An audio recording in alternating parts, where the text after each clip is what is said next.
মমতা বন্দ্যোপাধ্যায় যতই এই ধরনের দাবি করুন না কেন, তার আচরণ বলে দিচ্ছে যে তারা হারছেন।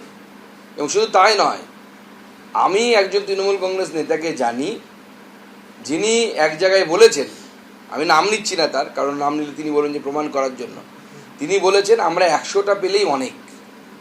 আর তিনি নিজেও দাঁড়িয়েছেন, তিনি বলছেন আমি 5000-এ জিতলে পরে নিজেকে ভাগ্যবান মনে করব। আজকে এই যে কাউন্টিং এজেন্ট এবং প্রার্থীদের সঙ্গে ভার্চুয়াল বৈঠক ছিল মমতা বন্দ্যোপাধ্যায়, অভিষেক বন্দ্যোপাধ্যায়ের, সেখানে তিনি বলেছেন যে 200-রও বেশি আসনে আমরা জিতব, কিন্তু গণনা শেষ না হওয়া পর্যন্ত কেউ গণনা কেন্দ্র ছাড়বেন না, এরকমই বার্তা দিয়েছেন তৃণমূল নেত্রী মমতা বন্দ্যোপাধ্যায়। গণনা কেন্দ্রের পরিস্থিতি নিয়ে দলীয় নেতৃত্বকে জানাতে হবে, ভোটে যারা মার খেয়েছেন তাদের পুরস্কৃত করব, এরকমই আজকের এই ভার্চুয়াল বৈঠকে বার্তা দিয়েছেন তৃণমূল নেত্রী। তবে এর আগে তৃণমূল নেত্রী মমতা বন্দ্যোপাধ্যায় তিনি বলেছিলেন যে 226-এর বেশি আসনে জিতবো আমরা। কি বলেছিলেন সেই সময় তিনি, একবার শুনুন।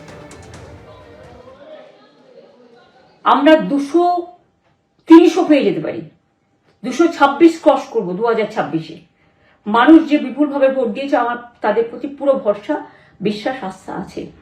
এবং ওরা কালকে এটা করিয়েছে প্রেসকে দিয়ে, তার কারণ গদি মিডিয়াকে দিয়ে, তার কারণ হচ্ছে ওরা তো আপনারা জানেন ইডি, সিবিআই, ইনকাম ট্যাক্স সবাইকেই চমকায়।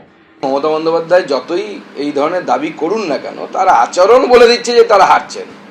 এবং শুধু তাই নয়, আমি একজন তৃণমূল কংগ্রেস নেতাকে জানি যিনি এক জায়গায় বলেছেন, আমি নাম নিচ্ছি না তার, কারণ নাম নিলে তিনি বলেন যে প্রমাণ করার জন্য, তিনি বলেছেন আমরা 100টা পেলেই অনেক।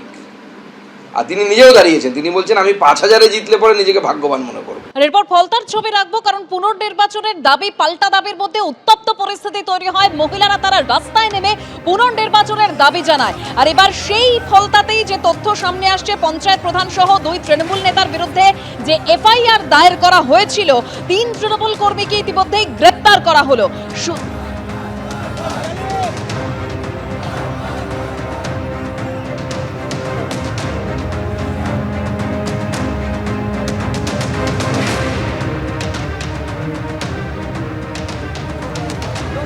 ফলতায় ভোটারদের চোখ রাখানি 3 তৃণমূল কর্মীকে এবার গ্রেপ্তার করা হলো। পঞ্চায়েত প্রধান সহ 2 তৃণমূল নেতার বিরুদ্ধে এফআইআর দায়ের।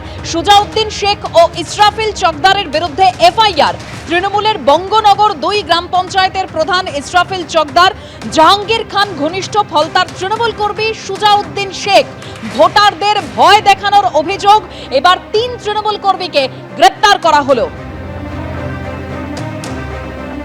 ফলতায় ভোটারদের চোখ রাঙানি, এবার 3 তৃণমূল কর্মীকে গ্রেপ্তার করা হলো।